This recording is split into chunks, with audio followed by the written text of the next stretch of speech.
Hi guys, welcome back to my channel. I'm Godwin Tete, a safety, security and environment professional.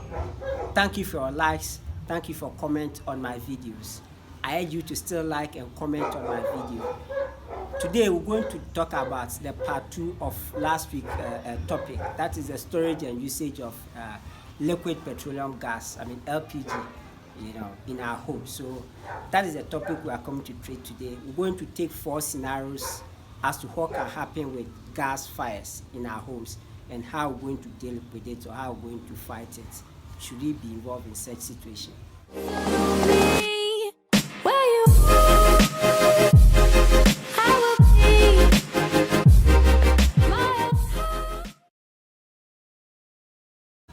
Right, so let's do a quick recap of what we talked about last week. Last week I said that every household, every house unit, being it apartment, being it a family unit or being it a compound house, the occupants should come together to develop an emergency procedure or what we call an emergency plan. And in this plan, it will specify each of activity that every member of the unit has to do in case we are in emergency.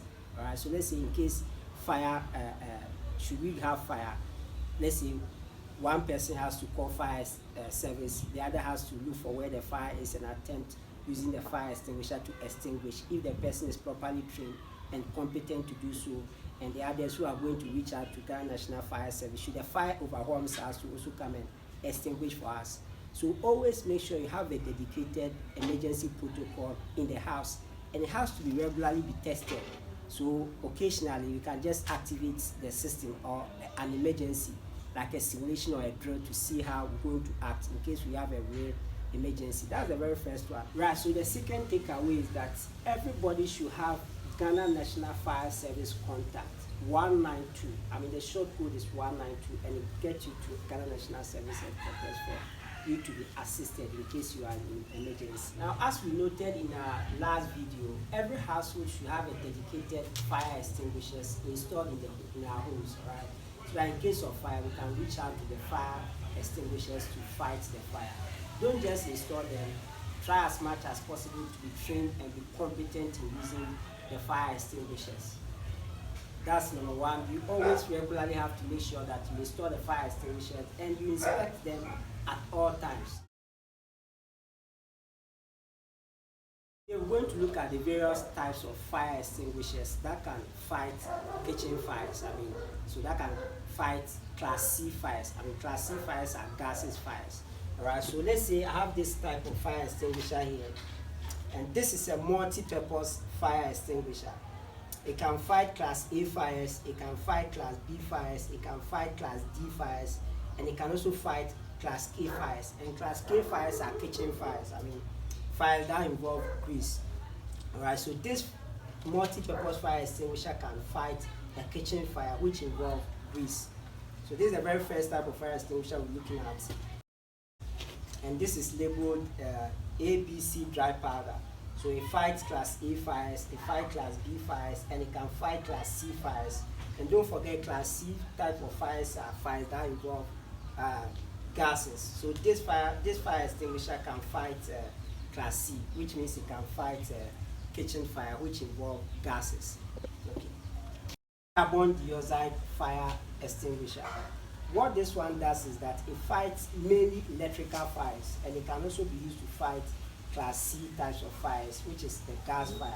Right, so this one can fight electrical fires, and it can fight gas fire, kitchen fire. Now, the advantage of using carbon dioxide is that it helps you in so many ways. What happens is that maybe in the course of cooking, your saucepan or your however caught fire, when you use the carbon dioxide to fight the fire, you can still go back and cook whatever you were cooking or finish it up and eat it or do whatever you do with it. The advantage is that carbon dioxide is not poisonous like the powder and other types of fire extinguishers.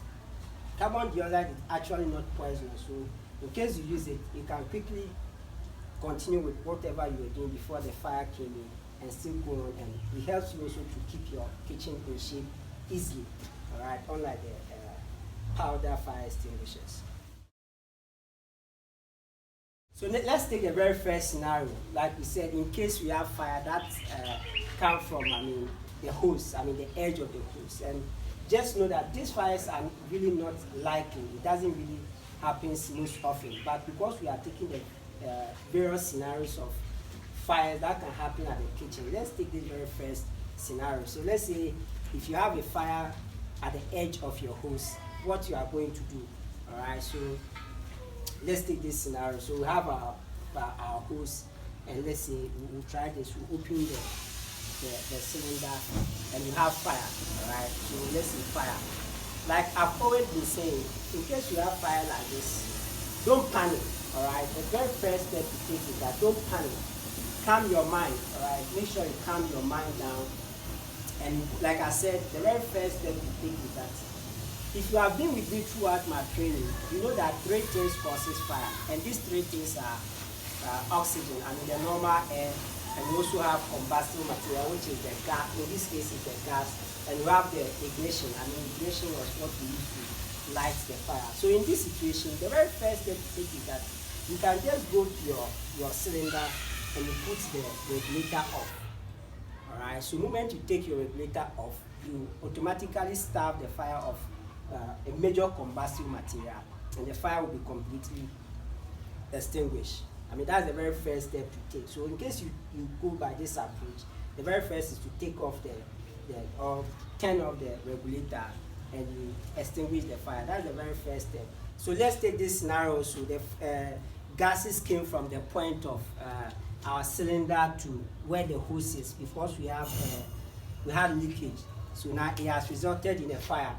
Like I've always been saying, never panic. All right, never panic when you are faced with this situation. When you see fire at your kitchen, never panic. Calm your mind down, and I mean try to use the steps like I've been teaching to fight the fire.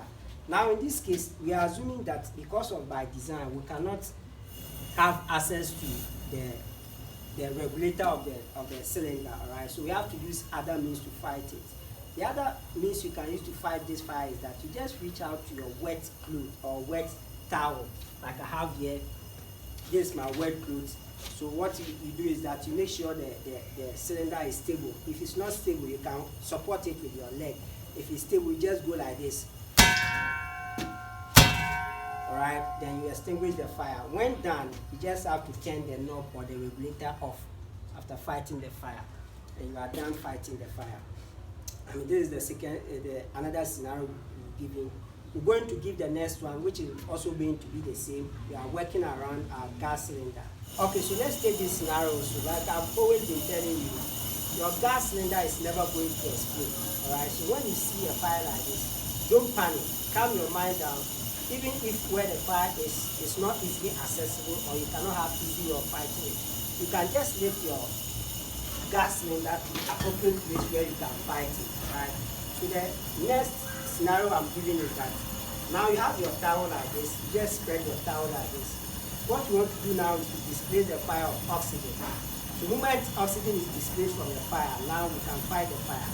Alright, so you do it like this, and you wrap it around the fire. So we go like this. Alright, and you fight the fire. So the moment you fight the fire, then you have to turn your regulator off. We've come to the end of part 2 of this training. I trust and I hope you enjoyed every bit of this training. If you are an organization, if you are a company, it can be church, I mean any other organization, if you need health and safety training, you can reach us or you can reach our team.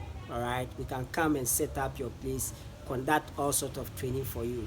I still urge you to like, I still urge you to still comment, and I still urge you to subscribe to my channel. All right, thank you for enjoying the video, and watch for more. Thank you.